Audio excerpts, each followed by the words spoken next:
ইতিহাস সাক্ষী কখনো কখনো একটি স্ফুলিঙ্গ থেকেই দাবানলের জন্ম হয়। 2024-25 সালে দক্ষিণ এশিয়ায় যেন ঠিক তাই ঘটছে। প্রথমে বাংলাদেশ, তারপর নেপাল। দুটি দেশের সরকারই ভেঙে পড়ল তরুণ প্রজন্মের এক অভাবনীয় বিদ্রোহের মুখে। এই বিদ্রোহের নাম জেন জি বিপ্লব। যারা জন্মেছে ইন্টারনেট ও স্মার্টফোনের যুগে, যাদের হাতিয়ার হ্যাশট্যাগ আর রিলস, তারাই আজ ক্ষমতার ভিত নাড়িয়ে দিচ্ছে। বাংলাদেশের সফল অভ্যুত্থান আর নেপালের রাজপথ দখলের পর এখন এক ভয়ঙ্কর প্রশ্ন দক্ষিণ এশিয়ার বাতাসে ভাসছে। এই ডোমিনো এফেক্টের পরবর্তী শিকার কি তবে ভারত?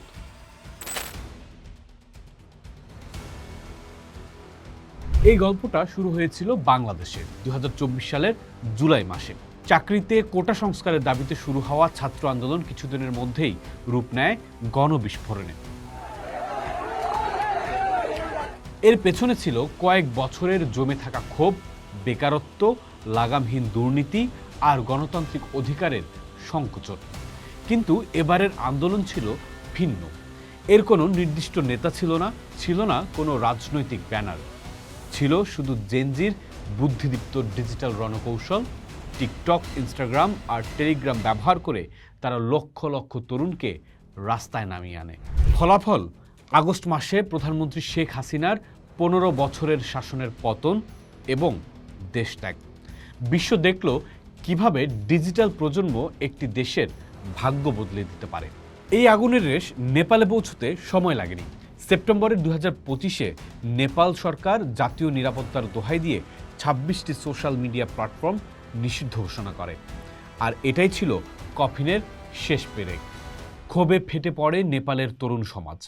কাঠমান্ডুর রাস্তায় নেমে আসে লক্ষ লক্ষ ছাত্রছাত্রী আর তরুণ পেশাজীবী। তাদের দাবি ছিল একটাই, দুর্নীতিবাজ রাজনৈতিক এলিটদের পতন। 19% বেশি যুবকের বেকারত্ব আর নেতাদের সীমাহীন দুর্নীতি তাদের দেয়ালে পিঠ ঠেকিয়ে দিয়েছিল। বাংলাদেশের মতো এখানেও আন্দোলনকারীরা ইন্টারনেট ব্ল্যাকআউটের মধ্যেও সিগন্যালের মতো এনক্রিপ্টেড অ্যাপ ব্যবহার করে নিজেদের সংগঠিত রাখে। কয়েক সপ্তাহের তীব্র অস্থিরতার পর সরকার পদত্যাগ করতে বাধ্য হয়। বাংলাদেশ আর নেপালের এই চিত্রনাট্য ভারতের জন্য এক অশনি সংকেত। 377 মিলিয়নের বেশি জেনজি জনসংখ্যা নিয়ে ভারত এক ঘুমন্ত আগ্নেয়গিরির উপর বসে আছে। যে কারণগুলো বাংলাদেশ ও নেপালে বিপ্লবের জন্ম দিয়েছে, তার প্রায় প্রতিটি উপাদানই ভারতে বিপজ্জনক মাত্রায় উপস্থিত। ভারতের যুবকদের বেকারত্বের হার 23% বেশি, যা বিপদসীমার অনেক উপরে। প্রতি বছর লক্ষ লক্ষ শিক্ষিত তরুণ চাকরির বাজারে এসে হতাশ হচ্ছেন। সরকারি চাকরির পরীক্ষা, যেমনটা NEET নিয়ে সাম্প্রতিক দুর্নীতি ও অনিয়মের ঘটনা এই হতাশাকে ক্ষোভে পরিণত করেছে। গভর্নেন্স ও দুর্নীতির প্রতিও আছে তরুণদের অনাস্থা। যদিও ভারতের গণতন্ত্র অনেক বেশি শক্তিশালী, কিন্তু গণমাধ্যমের স্বাধীনতা হ্রাস, সংখ্যালঘু অধিকারের সংকোচন এবং প্রাতিষ্ঠানিক দুর্নীতির অভিযোগ তরুণ প্রজন্মের মধ্যে গভীর অনাস্থা তৈরি করেছে। ফ্রিডম হাউসের মতো আন্তর্জাতিক সংস্থা ভারতের গণতন্ত্রকে আংশিকভাবে মুক্ত বলে আখ্যা দিয়েছে, যা তরুণদের মধ্যে বিচ্ছিন্নতাবোধ বাড়িয়ে তুলছে। অতীতে কৃষক আন্দোলন এবং CAA বিরোধী বিক্ষোভে ভারতের জেনজি তাদের সাংগঠনিক ক্ষমতার প্রমাণ দিয়েছিল। তারা জানে কিভাবে সোশ্যাল মিডিয়াকে ব্যবহার করে জনমত তৈরি করতে হয় এবং সরকারকে চাপে ফেলতে হয়।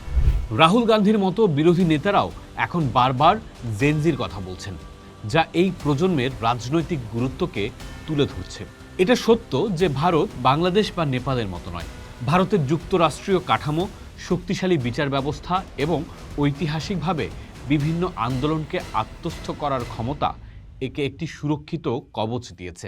নরেন্দ্র মোদীর নেতৃত্বাধীন সরকারের জনপ্রিয়তা, জাতীয়তাবাদ এবং জনকল্যাণমূলক প্রকল্পগুলো একটি বড় অংশের মানুষকে সরকারের পক্ষে রেখেছে।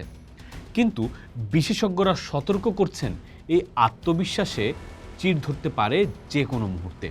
বাংলাদেশ ও নেপালের বিপ্লব প্রমাণ করেছে যে দীর্ঘদিনের জমে থাকা ক্ষোভ কোনো ক্যারিসমেটিক নেতা বা জাতীয়তাবাদী ন্যারেটিভ দিয়ে আটকে রাখা যায় না।